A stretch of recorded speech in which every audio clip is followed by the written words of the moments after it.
ప్రేమంటే కలిసి నడవడమే కాదు, ఒక ఊపిరి ఆగితే మరొకరు ఆ భారంతో బతకలేక తనువు చాలించటం. 5 ఏళ్ల క్రితం అగ్ని సాక్షిగా చేతులు కలిపిన ఆ జంట ఇప్పుడు మృత్యువు ఒడిలో ఒకరినొకరు వీడలేదు. తన జీవిత భాగస్వామిని మంటల్లో కలిపి వచ్చిన ఆ భర్త ఇంటి గుమ్మం తొక్కగానే గుండె భారంతో కుప్పకూలిపోయాడు.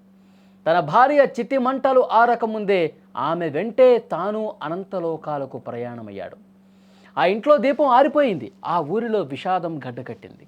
ఆ భర్త చూపిన నిశ్శబ్ద ప్రేమ ఇప్పుడు అందరి కళ్ళను చెమ్మగిల్లేలా చేస్తోంది. కొమరం భీం ఆసిఫాబాద్ జిల్లా దహేగా మండలం కమ్మరపల్లి గ్రామంలో గుండెలను పిండేసే ఘటన ఇది. గ్రామానికి చెందిన దుర్గం వినోద్, బెల్లంపల్లి మండలం గురిజాలకు చెందిన సువర్ణకు 5 ఏళ్ల క్రితమే పెళ్ళైంది. వినోద్ కేబుల్ టీవీ ఆపరేటర్గా పనిచేస్తూ కుటుంబాన్ని పోషించుకునేవాడు. వాళ్ళిద్దరి మధ్య అనుబంధం ఎంతో అన్యోన్యంగా ఉండేది. సంతానం లేకపోయినా ఒకరికొకరు తోడుగా ఉంటూ సుఖదుఖాలను పంచుకునేవారు. కానీ కాలం వారి సంతోషాన్ని చూడలేకపోయింది. సువర్ణ గత ఏడాది కాలంగా తీవ్ర అనారోగ్యంతో బాధపడుతోంది. భార్యను కాపాడుకోవటానికి వినోద్ చేయని ప్రయత్నం లేదు. ఎన్నో ఆసుపత్రులు తిరిగాడు. తన శక్తికి మించి ట్రీట్మెంట్ చేయించాడు. గురువారం రాత్రి 8 గంటల సమయంలో సువర్ణ పరిస్థితి విషమించడంతో వెంటనే ఆసుపత్రికి తరలించారు. కానీ వైద్యుల ప్రయత్నాలు ఫలించగా ఆమె ప్రాణాలు వదిలేసింది. తన ప్రపంచమంతా తనే అనుకున్నటువంటి భార్య కళ్ళ ముందే విగతజీవిగా పడి ఉండటం చూసి వినోద్ తట్టుకోలేకపోయాడు.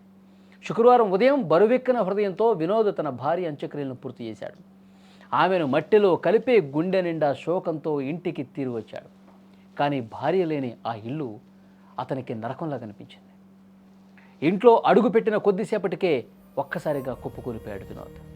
కంగారు పడిన కుటుంబ సభ్యులు వెంటనే దహేగాం పిహెచ్సికి, అక్కడి నుంచి మెరుగైన చికిత్స కోసం బెల్లంపల్లికి తీసుకెళ్లారు. అయితే అప్పటికే అతను ప్రాణాలు విడిచినట్టుగా డాక్టర్లు నిర్ధారించారు. భార్య చనిపోయిన కొన్ని గంటల వ్యవధిలోనే భర్త కూడా కన్నుమూయటం చూసి కమ్మరపల్లి గ్రామస్తులు కన్నీరు మున్నీరుగా విలపిస్తున్నారు.